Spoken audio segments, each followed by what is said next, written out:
You are listening to C-Suite Perspectives, a podcast by the Conference Board. Welcome to C-Suite Perspectives, a signature series by the Conference Board. I'm Steve Odland from the Conference Board and the host of this podcast series. And in today's conversation, we're going to talk about how organizations are transforming for AI, what strong AI strategy is necessary going into 2026, and how organizations can successfully redesign their strategies, structures, and processes. Joining me today are Matt Rosenbaum and Erka Amursi, both principal researchers with the Conference Board's Human Capital Center. Matt, Erka, welcome to the show. Thanks for having us. You all did a great study that you've just published, and for our listeners, that paper is available at TCB, our initials, the Conference Board, tcb.org. And then click on the Human Capital Center under North America, and you can find their great study called Transforming Organizations for AI. But we're going to spend the rest of this podcast and we're going to talk about some of the highlights of this. Erka, let's start with you. Why did you write this? Interesting question. I was very interested in how AI would impact organization design because it's not just a technological upgrade, but it has a transformative power. So moving forward with the same structures, with the same workflows and processes, with all this transformation coming in, seems very challenging. And a lot of organizations need guidance in terms of how to adapt with the design in order to be able to use AI and its benefits at its best. And Matt, this is different than just taking on yet another software tool. So it's not like we're going to roll out Teams or Zoom, because AI just has so many tentacles into the business, doesn't it?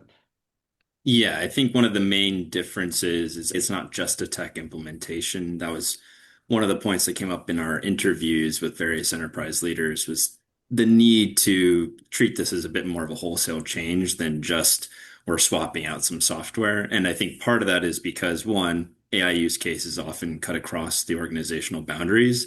So you have a lot of folks who are maybe collaborating more closely with partners than they may have in the past, or in different ways, whether it be between HR and IT or HR and legal, or your risk management functions, lines of business leaders, depending on your organizational structure. So there is just a lot of partnership required. And then also AI changes what differentiates you as an organization. Like, one of the folks I was talking to is a leader at a large education company, and she was saying because of AI capabilities, they had to put personalization much more at the forefront of some of their offerings. So it just changed the products that they were offering to customers in the first place. So it really does affect every facet of the enterprise. So, Erka, your point was that structures needed to change, and that's not something that usually happens when you adopt different tools. And so this is more than a tool, as Matt was saying. It's really a transformation. It's a strategic adoption, if you will, which then does require organizations to be aligned about that. And that's really what you're saying in the paper. Yeah, as long as we have a transformative power, you better have a strategy. Otherwise, it can be chaos, right? So that's why having a strong strategy is especially important. You want to make sense of what is happening, and you want to be able to adapt better, and not only adapt, but also be more productive, be more efficient, innovate better through this new, more than technology thing. And that's why strategy is helpful. And what do you see as the key components, the key strategy components for AI in a company? So what we discussed in our report is this integration of top-down and bottom-up elements and finding the best balance between the two, because you need a vision, you need to have some perspective on how you are going to implement AI. Are you going to build your internal tools, or are you going to purchase something, or how you are going to design your workflows and processes based on it? but you also need to experiment and have your own lab through bottom-up innovation. You have AI implemented in different teams in the organization, and you have those people coming up with ideas on how to better use AI, on how to improve efficiencies on specific teams or processes. So the integration of these two directions, top-down vision and bottom-up experimentation and ideas, is probably the ideal path moving forward into designing these organizations. So, Matt, if you're in a company and you're trying to put together an AI strategy, as Erka was saying, what are the key components that you advise people to consider? Yeah, I would start with the why of what are we trying to accomplish here? What are our goals as an organization? Do AI capabilities change that in any way? What differentiates you and your business from all your competitors? And then looking at the what, specifically the task level of what are we trying to do as an organization? What is the work that we need to keep doing? What are some of the things we need to change? And then you can look more closely at the how of what are the actual workflows by which we accomplish that work? Is it a person doing this? Is it a person in partnership with a machine? Are we automating it entirely? But ultimately, the goal with the strategy is not just to be able to determine what you're going to say yes to, but what you're going to say no to. I think a lot of organizations sometimes forget or misunderstand just some of the trade-offs that need to be made when it comes to resources for AI initiatives. So having a clear vision of this is what we're trying to accomplish and this is what we're going to prioritize is going to help you make a lot of those decisions and avoid wasted effort. But you don't do AI for the sake of doing AI, right? I mean, you do it for a constituency. And in today's business world, there are multiple constituencies: customers, employees, owners, community, and so forth. So you have to start with that. What is it that we're trying to accomplish in our strategy? It's not an AI strategy, it's a business. It's how does AI complement and facilitate the business strategy? And so that business strategy is targeted to this constituency group. And so what do we do to be more innovative around our customer to facilitate growth? What do we do around our employees to ease their, yada, yada, yada. My point is that you start with, it's a business strategy that is really focused on those constituents. Isn't that right, Erka? Yes, and of course you need to align your AI strategy with your business strategy. So you need to see how AI will help you with your business strategy, but also AI has the potential to actually help you innovate in different areas, and maybe AI may help you develop new business strategies or focus on areas that you haven't considered before. Yeah. Matt, what do you say to those people who say AI is just an evolution of, software? It's not that big of a deal. People are really overreacting. I think there's some element of truth to that skepticism. Like there are certainly people who are overreacting. There is a lot of hype. There is a lot of noise. But fundamentally, even if the technology does not continue to progress and improve, just integrating what we currently have available is going to take quite a lot of time and quite a lot of effort, particularly as people figure out new ways to use existing tools and systems, let alone if there is continued progress. The world as we know it is changing in terms of who does work, what can be done by a machine that previously couldn't. And we've had past ways of innovation. We've had Excel replace, or not replace, but get rid of some of the back office functions and the way spreadsheets used to work back in the 70s, for instance. That world has gone away, but we haven't necessarily seen the large scale effects that some people are predicting from AI specifically. And I think that comes down to the question of we've had automation come for manual work and seeing the effects of that. And I think now the question is, are we getting automation to affect knowledge work in a similar capacity? That is yet to be determined, but I think that's the big question that people are asking is if we have the same effect on labor from knowledge work perspectives that we've had on some of the manual work that's been done in the past, what does that change for how we operate as an organization? Erka, when you were saying before that you are excited by the need for a transformation of structure and processes for AI, it's not for the sake of AI, as we said, it's really in order to make sure that AI is deployed effectively. But what is it about traditional structures, legacy structures, and processes that may hinder AI adoption? Yeah, if we think about legacy structures, they have all been built around humans, and they have been built to deal with humans' potential and limitations, right? If we go back, for example, it comes to mind all the work that has been done at the early last century with industrial psychologists trying to understand human behavior at the workplace, how efficient they can be in a certain amount of time, how much tasks they can do in a factory, etc., or scientific management. All of that work has been designed to understand humans, their capabilities, and organize those capabilities into a system so that organizations could produce more complex products or deliver more complex services. But humans are limited. Like each of us has a profession. It's one person, one profession. And work has been designed to integrate all of that. With AI, we may have AI systems or tools or agents that can have multi-domains. They can have the legal knowledge, the economic law knowledge, they can be physicians, engineers, researchers. So we have all of these domains in one AI system, right? And all of this is a new capability that is added to the organization. And it will impact the way you organize your work around these new capabilities. It will require new processes and new workflows because these AI systems can be the new glue that concentrate all these knowledges and points of view from different domains. And if you put this complicated, this multi-domain integrated system into a siloed process, it will not add much. It may help with automating some things, but the system will remain broken. While the potential of these systems are to integrate the processes, to integrate the workflows, to change them from beginning to end.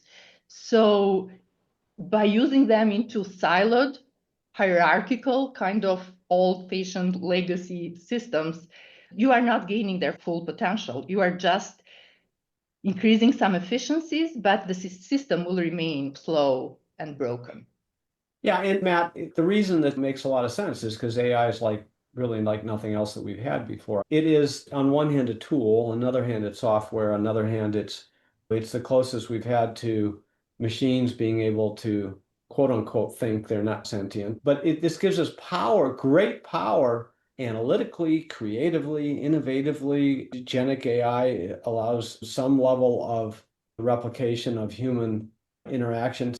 The reason is that it is so different and it is so applicable to so many different areas that you can't think about just overlaying it on a current organization. Yeah, I think the things that stand out to me about what makes AI different, as it were, is one, the capacity for some sort of autonomous action. It may not be much yet, but certainly agents are developing that in like the terms of the task length that you can expect an agent to accomplish without human input, that increases day by day. So that's one element that's very different. And then, as Erka was mentioning, the multi-dimensional capacity to have all of that bound up in a single system versus having to have a team of different people with knowledge domains that they can bring together. That's another element, as well. As one of the people we talked with said, in a way, the human has become the integration layer for the AI, in so far as you have humans in the loop kind of overseeing AI systems and nudging them in different directions if they're going off the rails. But ultimately, a lot of the work now is being done, or looks like it can be done, by AI systems, and then humans will kind of plug in and fill those gaps. We're talking about the transformation of organizations for AI. We're going to take a short break and be right back. What does the future of work mean for your employees? How will your company navigate the future of AI? Will there be a global recession? At the Conference Board, our experts translate the latest research and economic analysis into insights and real-time problem solving for your organization. Membership at the Conference Board provides your team with an assortment of knowledge from economics, marketing and communications, governance and sustainability, public policy, and human capital. As a member, you'll have access to our center experts, member-exclusive events, data and benchmarking tools, and peer sharing that will help you understand the present and shape the future. Consider becoming a Conference Board member today by visiting www.conference-board.org. Welcome back to C-Suite Perspectives. I'm your host, Steve Odland from the Conference Board, and I'm joined today by Matt Rosenbaum and Erka Amursi, both principal researchers with the Conference Board's Human Capital Center, and they're co-authors of our latest report, Transforming Organizations for AI, which is available on our website, TCB, that's the Conference Board, tcb.org. And you just click on the Human Capital Center and you'll find their latest work. So, Erka, let's come back to you. What leadership models are organizations using to guide these AI redesigns? During our study, we conducted a survey. We sent the survey out to leaders in the organizations, and we asked them about the leadership model that they are using. From their answers, we understood that there is a variety of types of governance here, starting with cross-functional project management teams that are assigned the role of leading these projects. Added AI oversight on the existing executive roles is another option, another variant. Task line managers with driving AI redesigns and adoption is another option that organizations have used. Delegating AI leadership to functional and business division heads is also another way of governing AI. So there is a variety out there with different kinds of setting, and some organizations, 32% of them, for example, said that they have created a new AI-focused executive position in their organization. So yeah, there is a variety. Okay, so Matt, when you think about transforming organizational design, all that, it's like that's human resources job, right? But what I hear you saying is this is so different because it requires strategic transformation first, and then organizations follow that. So you start with what's the business strategy, how does AI integrate with the business strategy, and then what models of organization come out of that, right? So it seems like this really goes beyond traditional HR, doesn't it? Oh, absolutely. I think this cuts across numerous different remits. HR obviously plays a key role, but certainly a lot of organizations are focusing this either in their IT organization or maybe operations is leading the charge on this, or as Erka mentioned, sometimes they're appointing some sort of AI executive officer to oversee everything across the enterprise. But ultimately, I think regardless of whether you have it be the remit of one specific person who's overseeing all of AI across the enterprise, or if it's a team of people, there is a need for collaboration across the C-suite and across the enterprise because of just how far-reaching the change is. And it should flow from that central question of, okay, what is our business strategy? How does AI enable that? And then everything else will kind of trickle down from there. So the entire C-suite needs to be involved here, and really, truly, all business leadership needs to be involved to make sure that each of their areas is organized in a way to effectively deploy this, right? Yeah. Yeah. Erka, you can't just drop this stuff on an organization and just say, okay, have fun, right? There is training and change management that needs to go with that. So talk about how you do that in an organization. We talked about strategy. AI is a tool of strategy. You follow it with organizational design, but then you have to deploy it. You have to implement it. And that's where the change management comes in. How do you suggest people go about that? One of the things that we are hearing over and over from the leaders is the engagement of people as early as possible in the process, being transparent, having your employees involved in designing the change that will affect them, having them listening to their concerns and fears, being as transparent as possible with your vision and the way you are going to implement AI. A lot of studies are showing that trust is really important in adoption from employees. So engaging them early, being as transparent as you can, providing as much data and information that will back up your decisions is essential. But also having them come up with new ideas on how they are using AI, having them come up with suggestions is important, listening to them constantly about fears that are emerging, because fears can emerge during any change implementation process at different times because of different communications.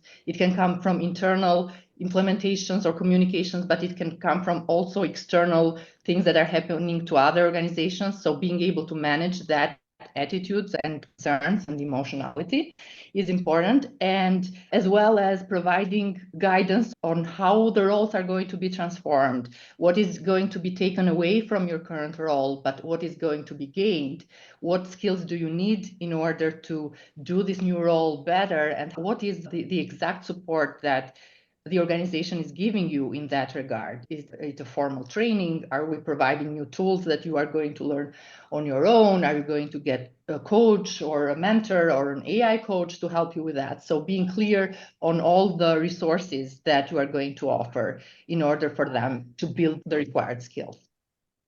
Matt, your thoughts on change management?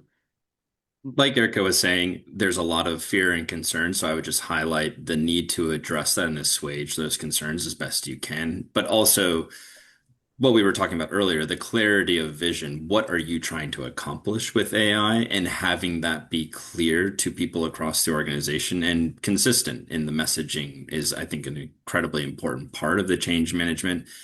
But also, one of the things that stands out to me from our conversations with executives is, yes, you want to focus on adoption, but adoption is just the beginning. Ultimately, what you're trying to accomplish here is the outcomes that come from using AI effectively. And the challenge there is a lot of organizations don't really have a good baseline to measure, is this AI tool or system that we're introducing actually helping us in this regard or not? So if anything, I would say the change management component that also needs to be addressed is understanding the baseline performance of the organization as best you can and buttressing that where needed so you can determine whether your AI initiatives are producing the results you want to see or not. So, Erka, both you and Matt have indicated this isn't something you can just simply drop on an organization. You can't just drop AI on them. You have to train AI. You can't just drop AI in the absence of strategy. You have to really link it all for people. You have to build a case so that people understand. You got to really train people so that they understand, and you wipe out the fear and that people live in the state of possibility, all of these great things. But that suggests that it's not something that leaders just throw against the organization. This needs to be an interactive process, leaders and all the people in the organization working together to figure out how to implement, adopt, and make AI most effective, doesn't it? Yes, exactly. And this collaboration needs to be long-term because AI will continue to evolve and new tools and capabilities will continue to come up, which will need continuous collaboration, which on one side will be positive for the organization because that closer communication will help build trust across levels and will help with other change adoptions, will help organization move forward faster because they will be forced to have easier ways of communication between them. There is no other way. Yeah. So, Matt, what's the best way to engage employees in this process? So one of the important things there is to start early. I think one of the most surprising findings from our survey was we asked leaders and workers how involved workers should be in AI organizational redesigns. And to my surprise, 56% of leaders and 48% of workers said that workers should be fully involved, which means they're part of the kind of co-creation of what we're trying to accomplish as an organization with AI from the ideation phase rather than the leaders coming up with what we're trying to accomplish and then the workers are involved in implementing it only. And I don't know how realistic that is for some elements of AI redesigns. Like, I think the strategy is probably going to be set by leaders, whether we like it or not. But ideally, there will be some input from workers on that component. But certainly, when you get into some of the structural and procedural elements, how should we redesign this workflow? That is especially crucial to have workers be working hand in hand with leaders rather than leaders come up with whatever they think is best and then telling workers to go and implement it. Okay, and finally, Erka, talk about the incentives that have to be in place to make all this work. The incentives, first of all, before going to incentives, organizations are doing a lot of work in terms of understanding what are the skills that they actually need, skills and capabilities, mentalities, behaviors, attitudes that they will need in the future when workers will work more closely with AI agents or tools. So identifying those critical skills and behaviors will be essential in developing the performance evaluation systems and the rewards that will be attached to those evaluations. So the whole performance evaluation systems will need to change based on new priorities of skills and behaviors that you will need to see in the future. And tie that to the reward system. So it may be the same rewards that we have, but tied to different behaviors, to different outcomes, to different capabilities and skills. Matt, last word, any remaining thoughts that we want to share regarding the paper? I think the overarching point that I would end on is just there's a lot of change happening, there's a lot of change coming, but it's important to start where you are. You have to walk before you can run. And I think there might be some organizations that are saying, we'll just wait for this to all settle down and then Accenture will pay them a couple million or whatever it might be and have them come in and tell us what to do. But there really is a need to experiment and learn as the technology develops and learn what your organization can do well and effectively and where some of the areas internally might need to be buttressed or developed in order to use these systems effectively versus waiting to see how this all shakes out. I think the important thing is to get in there, start that experimentation and start developing that culture now. All right, words of wisdom. And again, you can find this new paper from Matt and Erka on our website. It's called Transforming Organizations for AI. It's at tcb.org under the Human Capital Center, the North American Human Capital Center. Just click on it and you'll find this paper. It's really worth a read. Matt, Erka, thanks for being with us today. Thanks for having us. And thanks to all of you for listening to C-Suite Perspectives. I'm Steve Odland, and this series has been brought to you by the Conference Board. You have been listening to C-Suite Perspectives, a podcast by the Conference Board.